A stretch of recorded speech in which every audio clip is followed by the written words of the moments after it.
Welcome to V3 news లక్ష్యం సమాజహితం. నేను Emilia. Bulletin లో ముందుగా హెడ్లైన్స్ చూద్దాం. 6 బయట చదువులు, 80 మందికి 5 టీచర్లు, 3 మరుగుదొడ్లు. నాగర్ కర్నూలు జిల్లా లింగాల మండలం అప్పాయిపల్లి గ్రామంలోని ఆశ్రమ పాఠశాల దుస్థితి. సిద్దిపేట జిల్లా చిన్నగోనెపల్లి గ్రామంలో 30 డబుల్ బెడ్రూమ్ ఇండ్లకు గృహప్రవేశం. నిజమైన నిరుపేదలకు డబుల్ బెడ్రూమ్ ఇండ్లు ఇవ్వడం ఆనందంగా ఉందన్న మంత్రి హరీష్ రావు. నేరాలు అదుపు చేయడంలో సీసీ కెమెరాల పాత్ర అమోఘం. సుల్తానిపల్లి గ్రామంలో సీసీ కెమెరాలను ప్రారంభించిన Shamshabad zone DCP Prakash Reddy. Details చూస్తే నాగర్ కర్నూలు జిల్లా లింగాల మండలం అప్పాయిపల్లి గ్రామంలోని ఆశ్రమ పాఠశాల విద్యార్థులు తరగతి గదులు లేక 6 బయట విద్యాభ్యాసం చేసేందుకు ఇబ్బందులు పడుతున్నారు. 1వ తరగతి నుండి 10వ తరగతి వరకు ఈ పాఠశాలలో విద్యార్థులు విద్యాభ్యాసం చేస్తున్నారు. 85 మంది విద్యార్థులకు కేవలం 5 మంది ఉపాధ్యాయులు మాత్రమే ఉన్నారు. ఇంతమంది చదువుకుంటున్న ఈ స్కూల్కి 3 బాత్రూములు మాత్రమే ఉండడంతో విద్యార్థులు తీవ్ర అవస్థలు పడుతున్నారు. తక్షణమే అధికారులు స్పందించి కావలసిన సదుపాయాలు ఏర్పాటు చేయాలని విద్యార్థులు కోరుతున్నారు.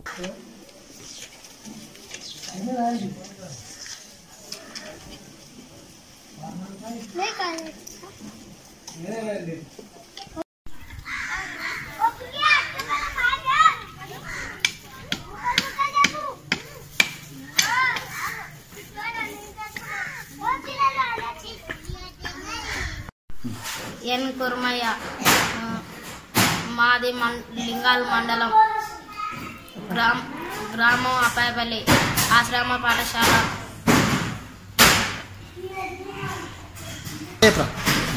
1వ తరగతి నుంచి 7వ తరగతి వరకు క్లాసులు ఉన్నాయి. కానీ ఒకటే హాల్, అందులోనే ఉండాలి, అందులోనే భోజనాలు, అందులోనే చదువుకోవాలి, ఇంట్లోనే పండుకోవాలి. మాకు ఇబ్బంది అవుతుంది. క్లాసుల్లో చదువుకోనికా కొంతమంది పిల్లలం ఉన్నాం. క్లాసుల్లో ఏంలో చదువుకోనికే టీచర్లు డైలీ వస్తారు, మంచిగా చెప్తారు. కానీ క్లాసుల్లో ఏంలో క్లాసులో చదువుకోవాలంటే ఇబ్బంది అవుతుంది. 3 నుంచి 7th వరకు ఒకటే క్లాసులో ఇబ్బంది అవుతుంది. మాకు మంచిగా పాఠాలు చెప్పే సార్లు మొత్తం ఇంట్లో మాకు రూమ్ లేవు అని మాకు మంచిగా. సైనేడు హంతకుడు సింహాద్రి చేతిలో హతమైన తవిటయ్య మృతదేహాన్ని పోలీసులు వెలికి తీయించారు. కృష్ణా జిల్లా పరిధిలోని నూజివీడు మండలంలో గల మరిబంధం గ్రామానికి చెందిన కృప తవిటయ్య సైనేడు హంతకుడు సింహాద్రి చేతిలో హతమైన సంగతి తెలిసిందే. మృతుని భార్య కళావతి ఇచ్చిన ఫిర్యాదు మేరకు నూజివీడు మండల తహసీల్దార్ ఎం సురేష్ కుమార్ పర్యవేక్షణలో నూజివీడు డీఎస్పీ బుక్కా వరకు శ్రీనివాసులు ఆధ్వర్యంలో మృతదేహాన్ని వెలికి తీయించారు. ఈ సందర్భంగా డీఎస్పీ శ్రీనివాసులు విలేకరులతో మాట్లాడుతూ సైనిడ్ హంతకుడు సింహాద్రి చేతిలో మృతి చెందిన తవిటయ్య మృతదేహానికి రీపోస్ట్ మార్టం నిర్వహించాలని మృతుని భార్య కళావతి ఫిర్యాదు మేరకు నిర్వహిస్తున్నట్లు చెప్పారు. మృతదేహాన్ని పరిశీలించిన వైద్య బృందం ముఖ్యమైన భాగాలను ప్రత్యేకంగా భద్రపరిచి అత్యాధునికమైన శాస్త్ర సాంకేతిక పరికరాలతో పరీక్షించే నిమిత్తం ల్యాబొరేటరీలకు పంపుతున్నట్లు తెలిపారు. ఈ కార్యక్రమంలో సిఐపి రామచంద్రరావు, నూజివీడు రూరల్ మండలం SI D Chandrasekhar, Nuzvid area ప్రభుత్వ ఆసుపత్రి వైద్య నిపుణులు డాక్టర్ అనిల్, డాక్టర్ రవి పాల్గొన్నారు.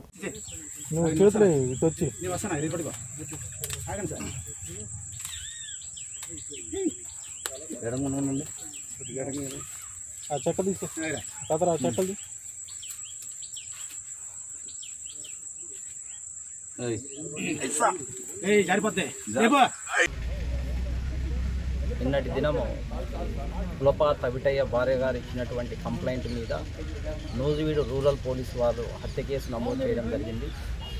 ఈరోజు నూజివీడు తహసీల్దార్ గారి పర్యవేక్షణలో ఇక్కడ బరియల్ చేయబడినటువంటి బాడీని ఎగ్జుమేషన్ చేయడం జరిగింది.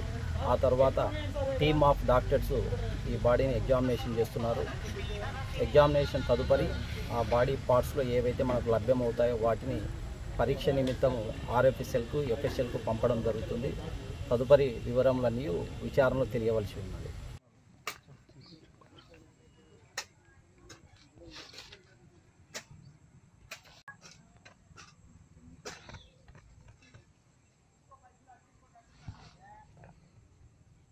డాక్టర్లను గెస్ట్ ఆర్టిస్ట్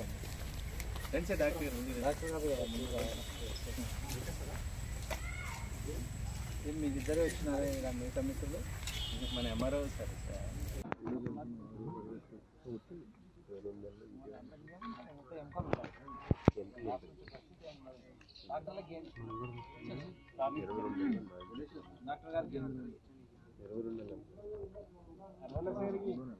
ఆ రోడ్లు నరకం. సిద్దిపేట జిల్లా తొగుట మండలం కాన్గల్ ఎక్స్ రోడ్ మరియు మెట్టు అనే గ్రామాన్ని కలిపే రహదారి గుంతలతో ప్రమాదకరంగా మారింది. దీనితో చాలా రోడ్లు ప్రమాదాలకు గురవుతున్నాయి. ఎన్నిసార్లు ఆర్ఎండ్బి అధికారులకు విన్నవించినా స్పందించడం లేదని ప్రజలు వాపోతున్నారు.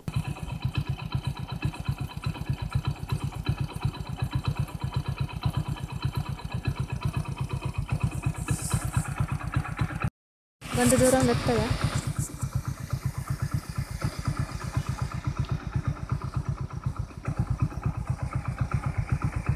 సిద్దిపేట జిల్లాలో ఆర్థిక శాఖ మంత్రి తన్నీర్ హరీష్ రావు పర్యటించారు. చిన్న కోడూరు మండలం గోనెపల్లి గ్రామంలో 30 డబుల్ బెడ్రూమ్ ఇండ్లను ప్రారంభించేసి గృహప్రవేశం చేయించారు మంత్రి హరీష్ రావు. ఈ కార్యక్రమంలో ఎమ్మెల్సీ రఘోత్తం రెడ్డి, జిల్లా జెడ్పీ చైర్మన్ రోజా శర్మ తదితరులు పాల్గొన్నారు. ఈ సందర్భంగా మంత్రి హరీష్ రావు మాట్లాడుతూ నిజమైన నిరుపేదలకు డబుల్ బెడ్రూమ్ ఇండ్లు ఇవ్వడం జరిగిందని, నిరుపేదలకు ఇండ్లు కట్టించి ఇవ్వడమే సీఎం కేసీఆర్ లక్ష్యమని అన్నారు. పేదలు ఆత్మ గౌరవంతో బతకాలని కేసీఆర్ ఇండ్లు కట్టించారని, టీఆర్ఎస్ ప్రభుత్వం వచ్చిన తర్వాత అనేక సంక్షేమ పథకాలు ప్రవేశపెట్టడం జరిగిందని, అభివృద్ధిలో తెలంగాణ దేశానికి ఆదర్శంగా ఉన్నదని అన్నారు. తెలంగాణ వచ్చిన తర్వాత రైతులకు 24 గంటలు కరెంటు ఇవ్వడం జరుగుతుందని తెలిపారు. రాజకీయ నాయకులు గొప్ప సేవకులని, సమాజంలో గౌరవం కోసం పనిచేసే ప్రజా ప్రతినిధులు ఉంటారని అన్నారు. నాయకుడు సేవ చేయాలని వస్తున్నాడు, దానికి ప్రజలుగా మీ సహకారం అవసరమని అన్నారు. చివరి శ్వాస ఉన్నంత వరకు ప్రజలకు సేవ చేయాలని కొందరు నాయకులు ఉన్నారని, ప్రజా సేవ చేయడానికే ప్రజా ప్రతినిధులుగా మేము మీ ముందుకు వచ్చామని అన్నారు.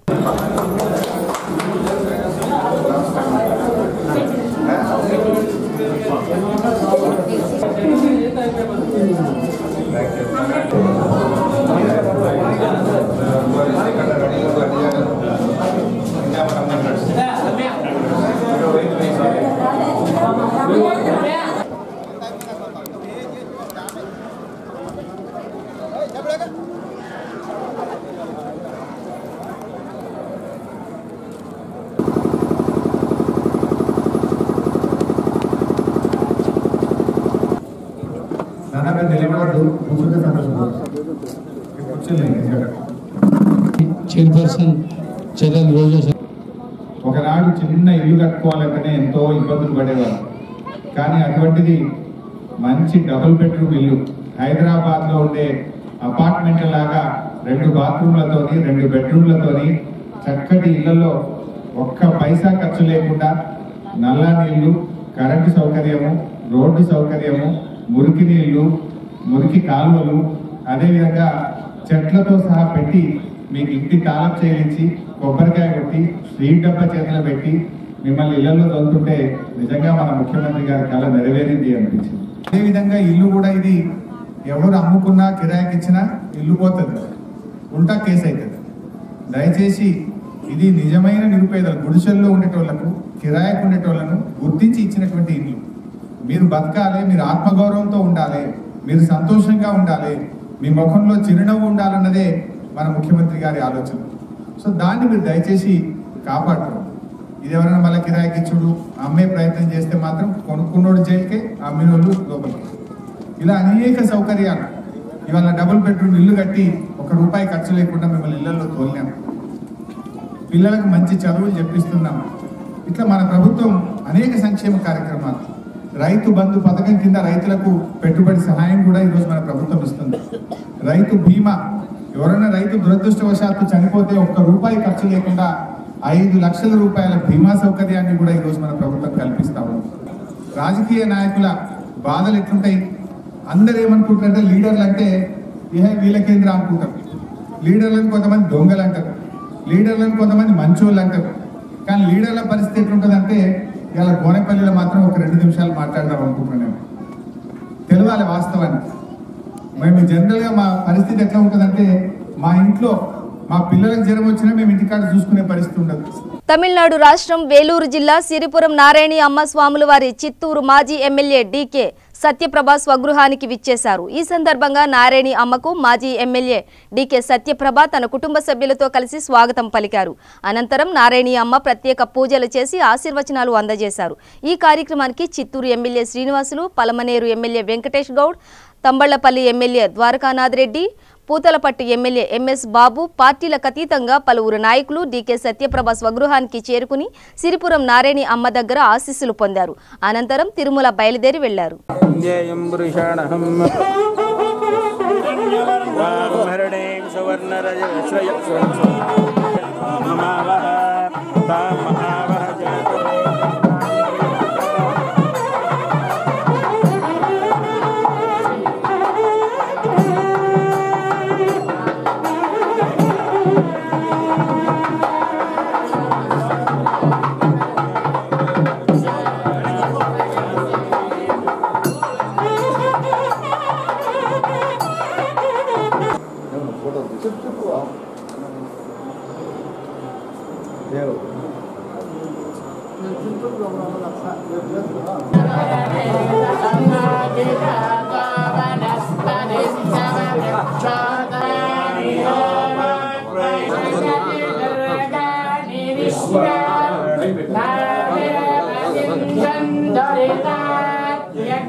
అమ్మకు అందిస్తే అమ్మ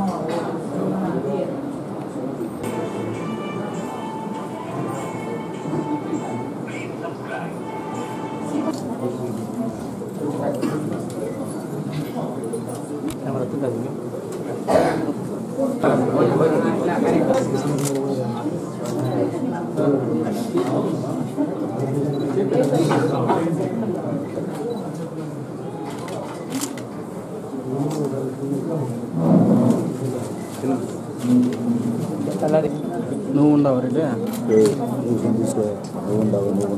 లేకపోతే ఆడుండేవాడు వీడికి వచ్చినావు. నువ్వు ఎందుకు వచ్చినావు?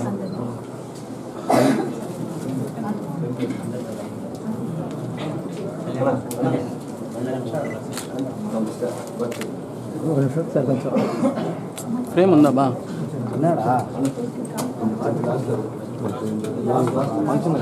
మళ్ళీ మళ్ళీ మళ్ళీ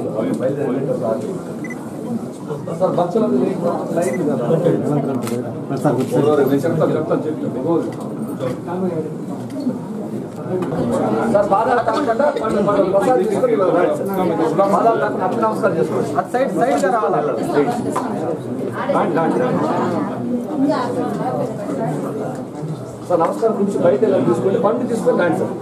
బయట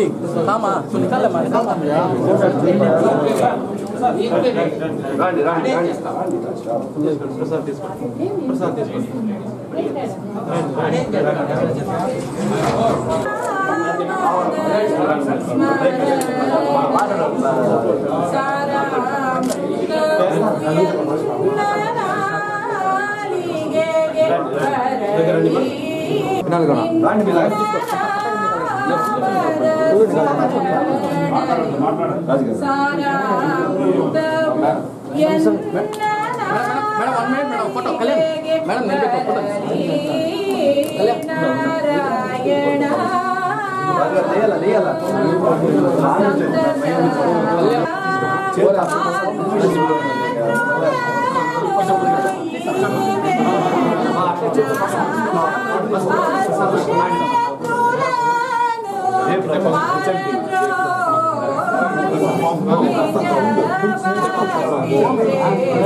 స్థానిక నల్గొండ జిల్లా కేంద్రంలోని మహిళా పారిశ్రామిక శిక్షణ కళాశాలలో గ్రేట్ కోచింగ్ సెంటర్ యొక్క వాల్ పోస్టర్ల దర్శనమిస్తున్నాయి. ఇదే విషయమై ఈ కళాశాల ప్రిన్సిపల్ గోపాల్ను వివరణ కోరగా మాకేమీ తెలియదు, మేము లేని సమయంలో వీటిని అంటించి వెళ్లారని అటెండర్తో దగ్గరుండి తొలగించడం జరిగింది.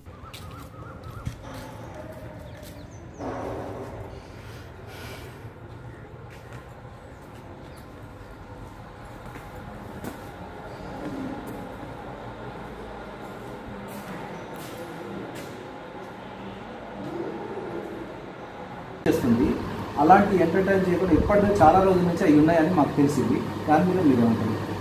లేదండి, అది అలాంటి ఏం లేదు.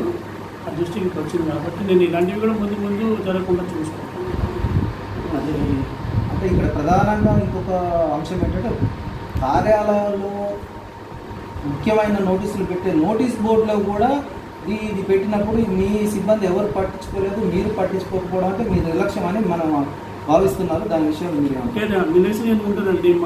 ఎందుకంటే ఆల్రెడీ అది వాళ్ళు ఆల్రెడీ వాళ్ళ కోచింగ్ అని చెప్పారు. వాళ్ళు అంతే కానీ వాళ్ళు పిల్లలకి కొద్దిగా ప్రజాసేవగా బాగలేదు వాళ్ళకి ఇచ్చేసామని చెప్పారు. అలాంటి వాళ్ళకి పెట్టి ఉండొచ్చు. అది నా దృష్టికి ఎవరు రాలేదు, నాకు ఎవరు అడగలేదు. దానిపైన ఏమైనా ఉంటే దానిపైన నేను యాక్షన్ తీసుకుంటాను. వాళ్ళు ఎవరు అడిగారు ఏంటంటే నేను కనుక్కొని దాన్ని ఇంకోసారి కాకుండా చూస్తాను. మన ఐఐటి కాలేజీకి సంబంధించిన ప్రెమిసెస్లో ఏది చేసినా మీ అనుమతితోటి చేయాలి. మీ అనుమతి లేకుండా పెట్టిన తర్వాత వాళ్ళు మీ ఫీజు రాయితీ ఇస్తామని మీతో అన్నారని అంటున్నారు. మేము మాట్లాడాం వాళ్ళతోటి, మేము అట్లాంటిది ఏం పెట్టలేదు, మాకు సంబంధం లేదు, మీరు రాయితీ కూడా ఇవ్వడం లేదు అని అంటున్నారు. అంటే ఇక్కడ మీరు ఏమైనా వారితోటి ఏమైనా ఒప్పందాలు ఉన్నాయా? ప్రభుత్వం ఏమైనా అట్లా ఒప్పందం చేసుకోమని ఇన్స్టిట్యూషన్ పంపమని ఉందా? అలాంటివి ఉంటుందండి. నాకు వాళ్ళు కలవలేదు ఇంతవరకు. వాళ్ళు చెప్పినన్ని అవ్వదు. నాకు వాళ్ళు కలవనే లేదు, నేను వాళ్ళతో మాట్లాడలేదు. వాళ్ళకి కలవలేదు. ఇదైతే అవ్వదు.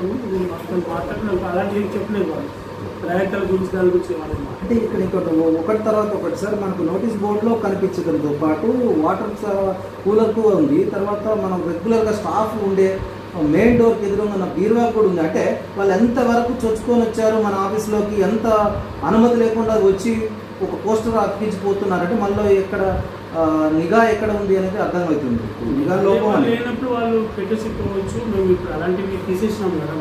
ఇక్కడ మాది ప్రధానమైన అంశం ఏంటంటే సార్ వాళ్ళ నిఘా లోపం. ఎవరు పడితే వాళ్ళు రావడం, ఏది పడితే అది స్టిచ్ చేసుకోవడమే కాకుండా రేపు ఏదైనా జరుగుతాయి పిల్లలకు సంబంధించిన విషయాలు. ఫస్ట్ టైం ఉండదండి, ఇది ఎప్పుడు జరగలేదు. ఇది పిల్లలకు చాలా కేర్ తీసుకునే ప్రదేశం కదా, ఏదైనా జరుగుతాయి. ఎవరు వచ్చారు పెట్టారా కాబట్టి మనం జాబ్ పడుతుంటారు కాబట్టి జాబ్స్ పైన వాళ్ళు ఏదో చెప్పడం కావచ్చు.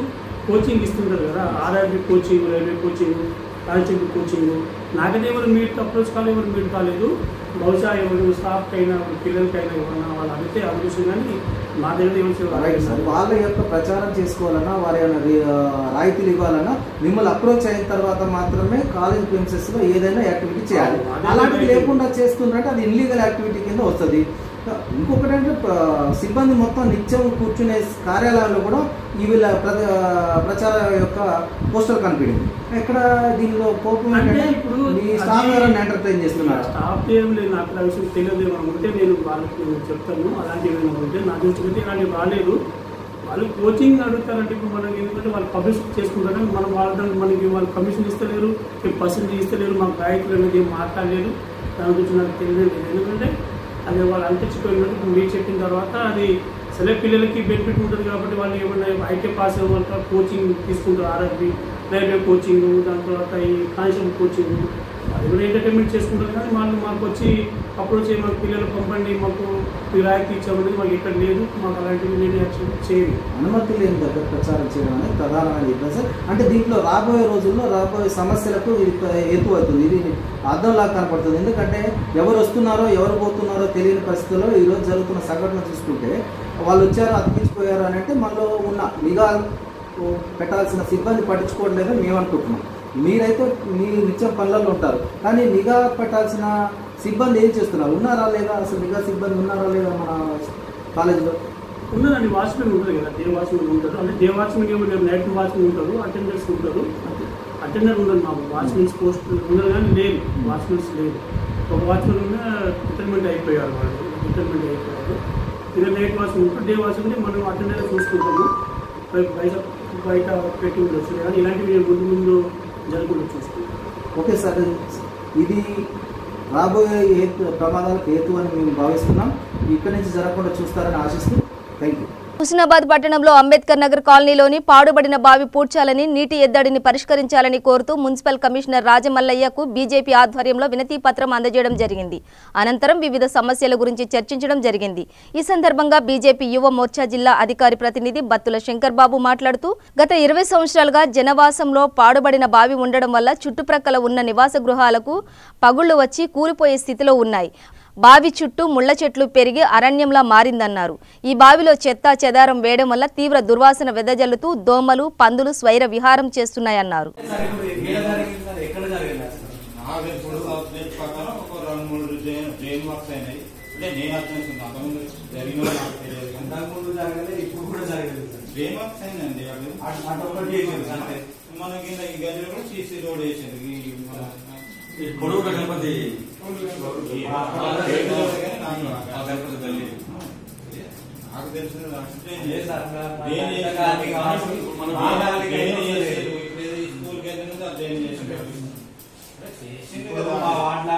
పందులు అట్లనే ఉన్నాయి. ఒక విషయం సార్, పందులు అట్లనే ఉన్నాయి, చెత్త అట్లనే ఉన్నది.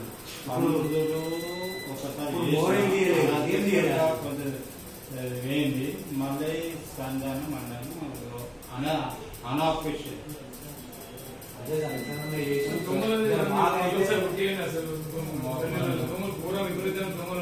బావి చేసుకుంటా మొత్తం అలా చెత్త వేసి మొత్తం దాంట్లో మొత్తం దోమలు అవుతాయి, అలా పందులు వస్తాయి, ఆ చుట్టుపక్కల మొత్తం వాళ్ళకి జనాలు వస్తాయి. నేరాలు అదుపు చేయడానికి సీసీ కెమెరాలు ప్రముఖ పాత్ర వహిస్తున్నాయని శంషాబాద్ డీసీపీ ప్రకాష్ రెడ్డి అన్నారు. శంషాబాద్ మండలంలోని సుల్తాన్పల్లి గ్రామంలో గ్రామస్తులు అందరూ కలిసి 3 లక్షల విరాళాలు పోగు చేసి గ్రామంలో 20 సీసీ కెమెరాలు ఏర్పాటు చేశారు. ఈ సీసీ కెమెరాలను శంషాబాద్ జోన్ డీసీపీ ప్రకాష్ రెడ్డి ప్రారంభించారు. అనంతరం ఆయన మాట్లాడుతూ, గ్రామస్తులు అందరూ కలిసి సీసీ కెమెరాలు ఏర్పాటు చేయడం చాలా సంతోషకరమని, ముఖ్యంగా గ్రామాలలో జరుగుతున్న దొంగతనాలు, నేరాలను అరికట్టడానికి ఈ సీసీ కెమెరాలు ప్రముఖ పాత్ర వహిస్తున్నాయని, సుల్తాన్పల్లి గ్రామాన్ని ఆదర్శంగా తీసుకుని శంషాబాద్ మండలంలోని ప్రతి గ్రామంలో సీసీ కెమెరాలు ఏర్పాటు చేసుకోవాలని, శంషాబాద్ జోన్ పరిధిలో ఇప్పటి వరకు 2,05,500 కెమెరాలు ఏర్పాటు చేశామని, ఇదే విధంగా ప్రజలందరూ సహకరిస్తే ఈ సంవత్సరం చివరిలోపు 30,000 సీసీ కెమెరాలు బిగించే అవకాశం ఉంటుందని, ఈ సీసీ కెమెరాల ద్వారా నేరాలను అదుపు చేయడానికి అవకాశం ఉంటుందని అన్నారు. ఈ కార్యక్రమంలో ఏసీపీ అశోక్ కుమార్ గౌడ్, సిఐ వెంకటేష్, గ్రామ సర్పంచ్ దండు ఇస్తరి, ఎంపీటీసీ ఎటకారి సంగీత సిద్ధేశ్వర్, వార్డు సభ్యులు, గ్రామ ప్రజలు పాల్గొన్నారు.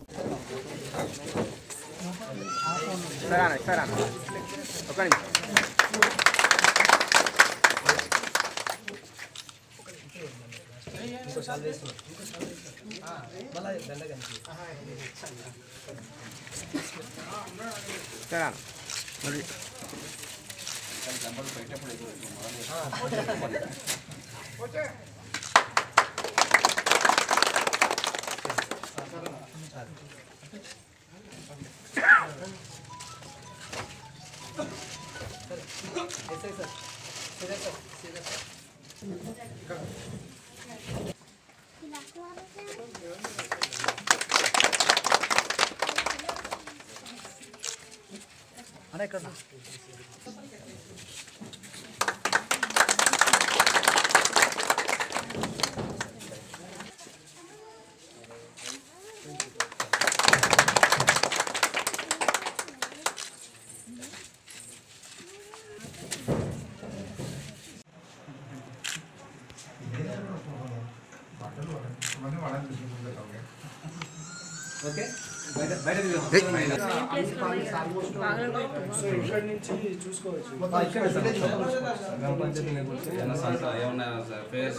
పండగలు ఉన్నప్పుడు చూసుకోవచ్చు.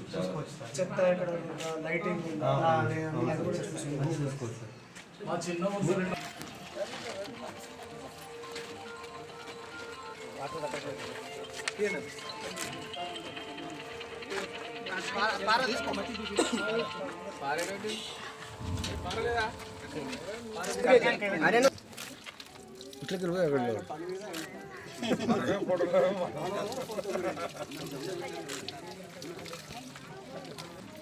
సార్ కడుకోండి సార్ బాగాలేదు నీళ్ళు sarpanch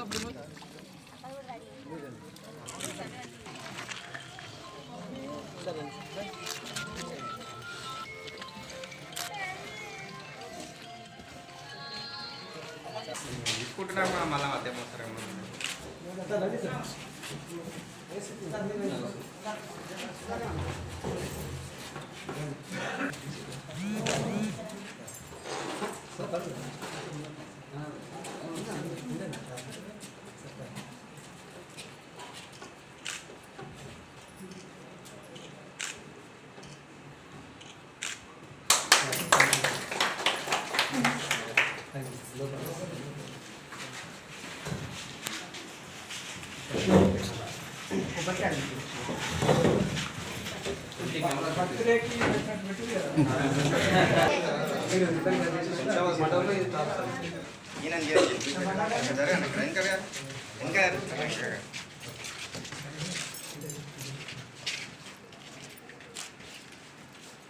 okay sir. Okay right.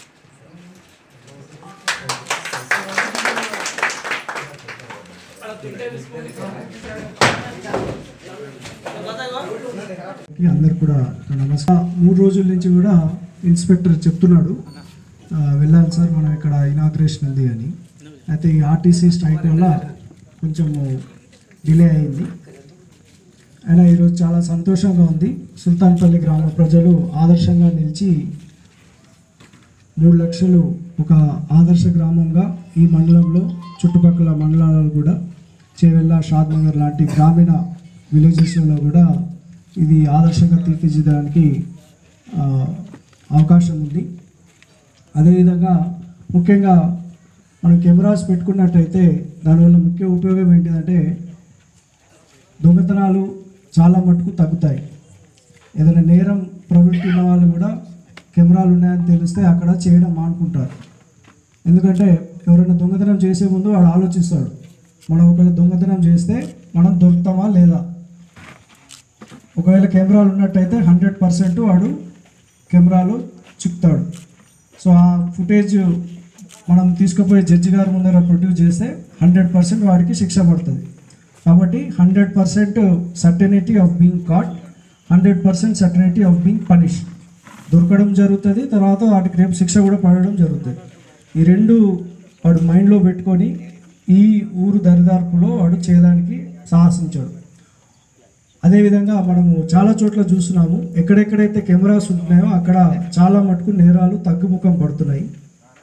మీరు ఆ మంచి ఉద్దేశంతో మీ ఊర్లో కెమెరాస్ పెట్టుకున్నందుకు మీ అందరు కూడా నేను కృతజ్ఞతలు తెలియజేస్తున్నాను. అదేవిధంగా ఈ మధ్యకాలంలో ఇంకా వేరేటి మనకు అనుకోని కూడా ఉంటాయి. చిన్నపిల్లలు ఉంటారు, వాళ్ళు బయట ఆడుకుంటారు, వాళ్ళు ఏమైనా తప్పిపోయినా లేకుంటే మ్యాన్ మిస్సింగ్ ఉన్నా లేకుంటే పారిశుద్ధ్యం కూడా ఇవాళ రేపు గ్రీనరీ పైన కూడా 30 రోజుల ప్రణాళికలు భాగంగా చాలా ఫోకస్ ఉంది. బులెటిన్ ముగించే ముందు హెడ్లైన్స్ మరోసారి. 6 బయట చదువులు, 80 మందికి 5 టీచర్లు, 3 మరుగుదొడ్లు. నాగర్ కర్నూలు జిల్లా లింగాల మండలం అప్పాయిపల్లి గ్రామంలోని ఆశ్రమ పాఠశాల దుస్థితి.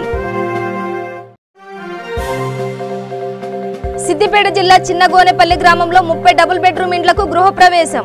నిజమైన నిరుపేదలకు డబుల్ బెడ్రూమ్ ఇండ్లు ఇవ్వడం ఆనందంగా ఉందన్న మంత్రి హరీష్ రావు.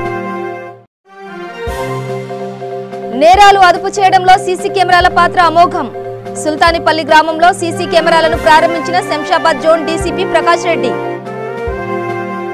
ఇవి బులెటిన్ విశేషాలు. చూస్తూనే ఉండండి V3 న్యూస్, లక్ష్యం సమాజహితం.